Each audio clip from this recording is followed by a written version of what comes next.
hindi raw papayag si Vice President Sara Duterte na manaig ang mga inventong kwento at mga kasinungalingan. Kaya naman nagsampa siya ng kasong perjury laban kay Ramil Madriaga upang panagutin ito aniya sa kanyang panlilinlang sa publiko.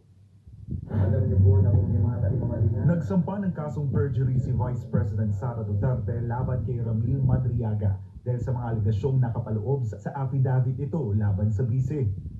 Sa pahayag ni VP Sara, binigyang diin niyang nakita ng publiko kung paano ginamit sa kaso sa International Criminal Court laban kay dating Pangulong Rodrigo Duterte ang mga salaysay ng ilang testigo kabilang sina Arturo Las Cañas at Edgar Matubato na pinuna noon bilang mga gawa-gawang pahayag. Ayon sa kanya, kung naipaglaban at naaksyonan agad ang mga naturang alegasyon, hindi sana nagamit ang mga ito laban sa dating Pangulo. Sinabi rin ni VP Sara na tila ginamit din ang kaparehong taktika sa House of Representatives sa pamamagitan ni Madriaga na aniya'y biglang lumitaw bilang testigo sa impeachment laban sa kanya. Dahil dito, nagpasya ang bise na magsampa ng perjury complaint laban kay Madriaga upang mapanagot ito sa mga umano'y kasinungalingan at upang hindi aniya magamit ang mga inventong salaysay para linlangin ang publiko. Kabilang sa mga testigo ni VP Sara sa reklamo ang mga dating opisyal ng seguridad at iba pang individual na susuporta sa kanyang kaso. Ayon kay Attorney Paulo Panelo, legal counsel ni VP Sara, pinatutunayan sa complaint affidavit na walang personal o professional na ugnayan sina VP Sara at Madriaga. Pinapatunayan dito sa complaint affidavit na hindi magkakilala si VP Sara at itong si Ramil Madriaga.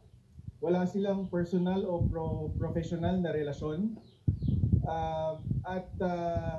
Hindi rin totoo yung mga kwento ni Ramil Madriaga tungkol sa mga posisyon niya sa PSG, sa VP-SPG, sa DepEd at sa OVP. Kaya imposible yung pinaparatang niya laban kay VP Sara.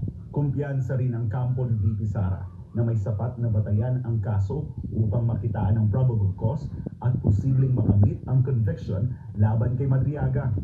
We are confident that this is more than sufficient to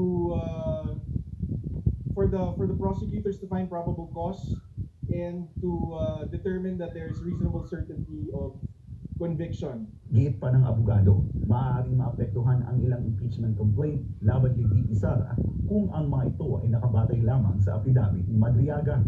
This is a perfect opportunity to show to the people how politically motivated these impeachment complaints are, because they are based on a worthless testimony from an untrustworthy source like Madriaga.